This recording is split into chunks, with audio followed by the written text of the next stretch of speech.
Fortnite's creative mode has been out for nearly 5 years, and in that time, a lot of interesting islands have been made. Just last month, as it turns out, Epic Games launched the Unreal Editor for Fortnite, or UEFN, a standalone application that lets you develop and publish maps directly into Fortnite using Unreal Engine 5. They also launched Creator Economy 2.0, which allows for creators to get payouts determined by how much players interact with their island, which is cool, but let's talk about that first part first. I've messed around with Unreal Engine 4 and 5 just a little bit, enough to get the roughest understanding of the program, and my time spent in UEFN confirmed what was already obvious on the application's download page. It's just a tweaked version of the standard Unreal Engine editor. That means that now a lot of cool stuff is possible with Fortnite's creative mode. One big factor which makes for some real interesting creations is that you can use post-processing volumes to apply filters to gameplay.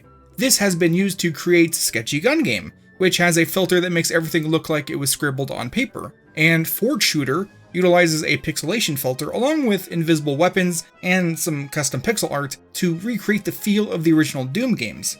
While this map only has a simple layout and just 2 weapons, it's a nice proof of concept. I could see this becoming an engaging arcade shooter. On that topic, the arcade is a map where you can explore a small but detailed arcade and can interact with a few machines to play Droopy Flops, a basic but effective recreation of Flappy Bird. No.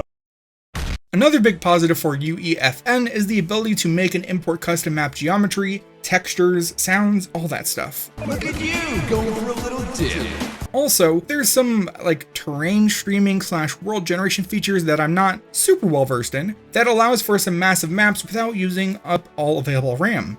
Also, Unreal Engine 5 has its Niagara VFX system, which facilitates particles, so fluids, smoke, all that jazz. With this user made, I don't know what that is, but it feels like something I saw in Control, which is a huge compliment.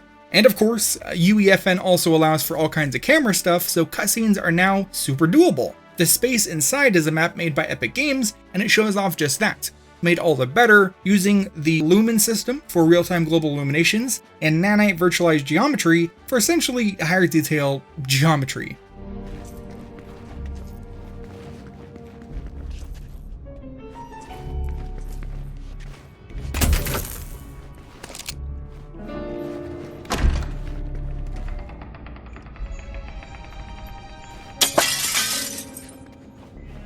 Another great experience that shows off the potential of UEFN is The Forest, which starts quite strong.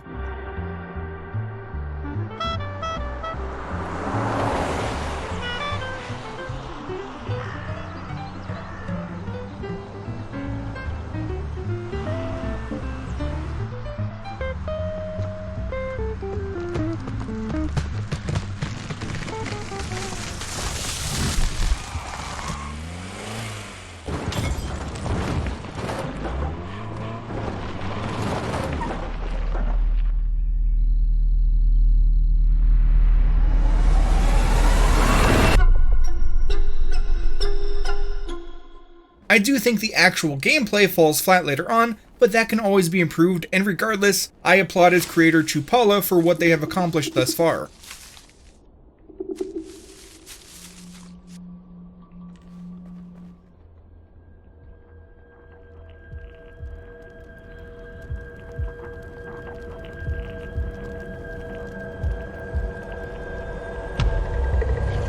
Before, I mentioned the Creator Economy 2.0, which is a new way creators will be paid out for their creations. According to Epic, 40% of the net revenue from Fortnite's item shop and related real money purchases are put into the engagement pool.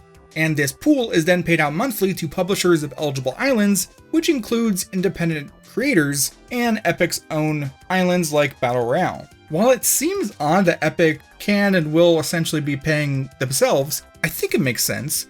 Whatever engages players the most will be getting most of the money. While I don't have enough information to discuss the rates or if I think they're fair, commenting on the broad strokes, I think Creator Economy 2.0 is cool. While it's possible that aspects of this are not perfect, I think this is a very cool step in the right direction. Also, I should note, currently in the portion on who's eligible, it states that payouts are available to legal entities like companies and island creators over the age of 18, which is solid.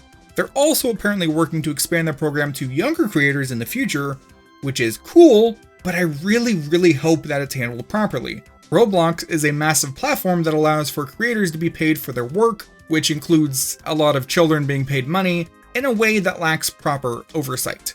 I think that if young people are talented and making something worth something, then of course they should be taken care of properly, you know? That said, other stuff. Apparently, while making an island through UEFN, it's possible to have collaborators working in real time with the in-game creative mode, which is a level of crossplay I wouldn't have expected. A current negative with UEFN is that it's only available on PC, but there has been some word that console versions of it are in the works. That's great because a good deal of creators are limited to using their consoles, and they should also benefit from all this new stuff. So far in this video, I've been pretty positive, but there are things I'd like to see changed or improved, like, for example, I think the discovery/browse tabs leave a lot to be desired. It's odd that you can't search using specific phrases, and while it's annoying, typing stuff out on the console is super doable, so adding a search function wouldn't just benefit the PC version. Also, why can't you check out a specific creator's island, either via a submenu or channel page type deal? There are multiple third-party websites which do a decent job of cataloging Fortnite Creative maps, but you shouldn't have to leave the game just to find what you want to play. When it comes to map creation, as far as I know, it's still impossible to just undo an action. Why? Perhaps there's some kind of underlying limitation in the game's framework, but if you can make UEFN work, a simple undo function in creative mode should be easy, right? Now, this is less of an issue and more of a preference/idea, but hear me out. I think that island creators should be able to prompt their players to apply a different outfit for the duration of that match. Obviously, you wouldn't want to dump valuable skin creation efforts into creative mode only thing, and I doubt that Epic would allow players to just pick any skin in the game, so why not put together a small set of very simple yet generic roles, like outfits for a male and female civilian, doctor, zombie, ninja, soldier, that sort of stuff. Just a small collection of pretty basic outfits so that players can get that much more immersed in a given experience. Perhaps it's not all that necessary, but I just thought that could be interesting. All that said, I think I've run out of things to talk about, so let's wrap things up. Big thanks to my channel members for their support, and an extra big thanks to Captain Crayfish for being a super fan. If you enjoyed this video, why not leave a like, maybe subscribe, and if you're interested in seeing a follow-up to this one, go ahead and comment your favorite map made in UEFN down below, and if the reception is positive, I'll do a follow-up. That's it for this one, goodbye.